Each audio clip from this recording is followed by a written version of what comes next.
Well, we made it up to the cabin. Haven't been here in about a month. I got some weeding to do. I got some stuff unloaded here first, and then we'll see what we're going to do next. This is my usual method of unloading the truck, putting everything in the wheelbarrow.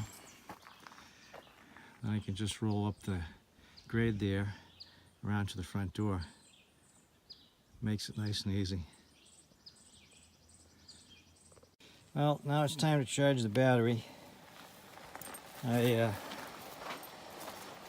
just have one deep cycle battery right now. I'll bring it out back here.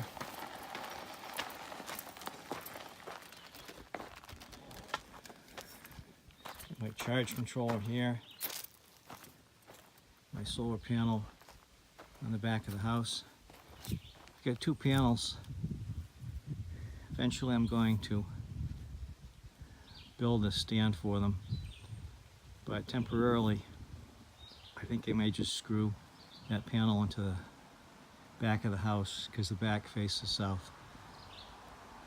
So now I'll hook up the panel and the battery charge controller and get this battery topped off, because tomorrow I'm going to be pumping some water with it, so I need a full battery. So for anyone who hasn't done this before, you always connect the battery to the charge controller first, and then connect the charge controller to the solar panel.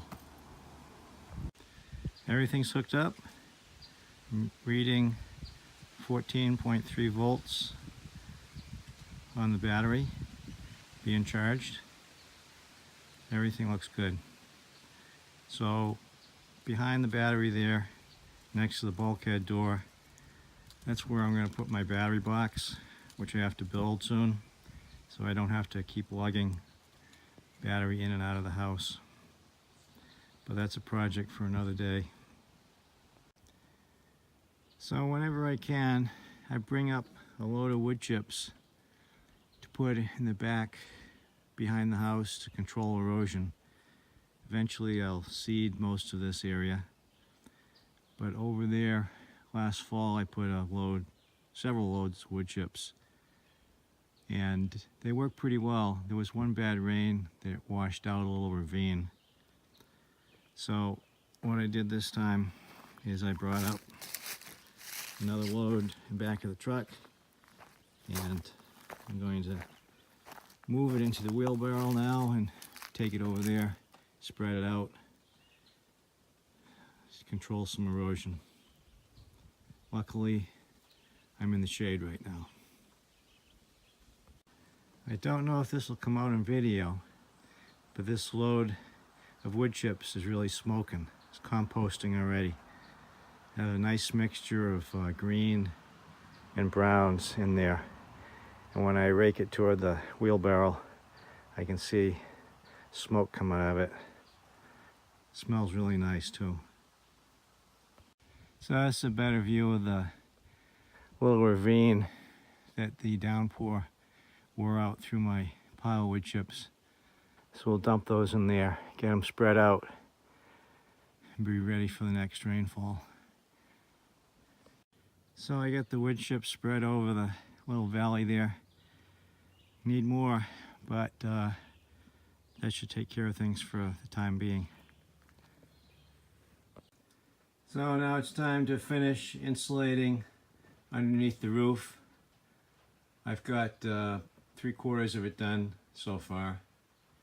This black box in the wall is the where the stovepipe comes through, and I wondered how hot that would get.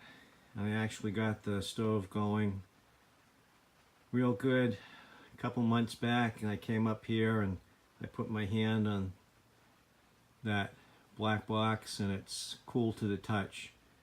So that's how it's supposed to work. So I didn't have any worry about putting the insulation touching the box. This is the section I have left to do today. I've got to put a few more of these fiberglass spacers in. Up at the top here, I've been putting in screening, just window screening, stapling it to keep any bees from coming in through the peak and making nests on top of the insulation.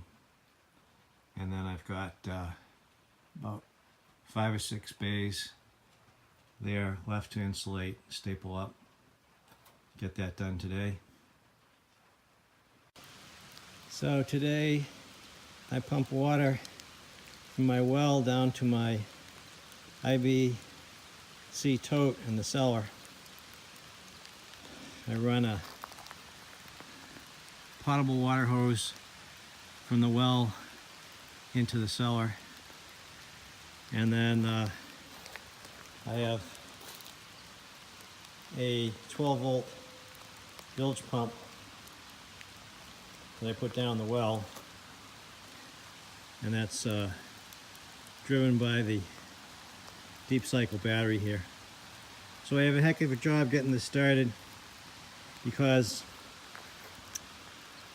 I think I need a stronger pump that'll push against a higher head. So what I had to end up doing was put the whole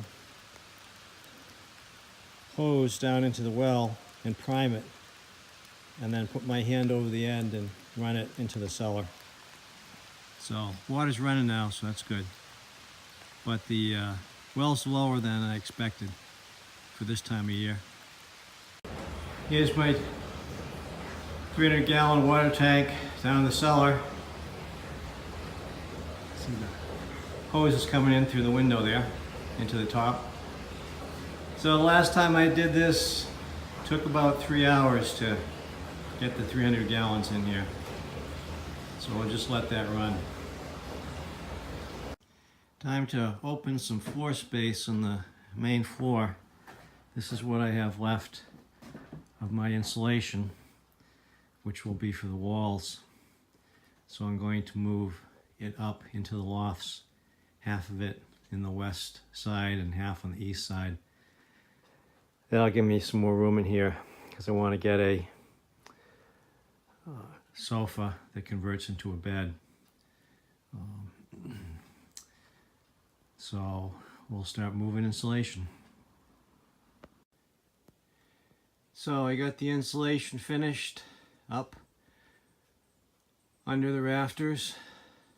Should keep the cabin cooler in the summertime. That window will go up in the peak. There'll be another one on the other side, and once I get those in, there'll be more light up here and I can get some cross ventilation. This is where I moved my insulation that I'll use for the walls eventually, just to get it out of the way for now. These cross pieces will go eventually.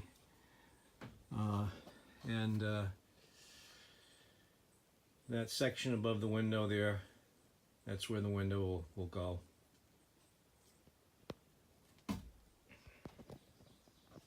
This is a view looking east in the lofts. Once I move the sheet of plywood down to the east wall, it opens up a lot of more light getting up here, so the pictures should come out better. Eventually there'll be 3 or 4 cross pieces in the middle, and the rest of the pieces of wood will go.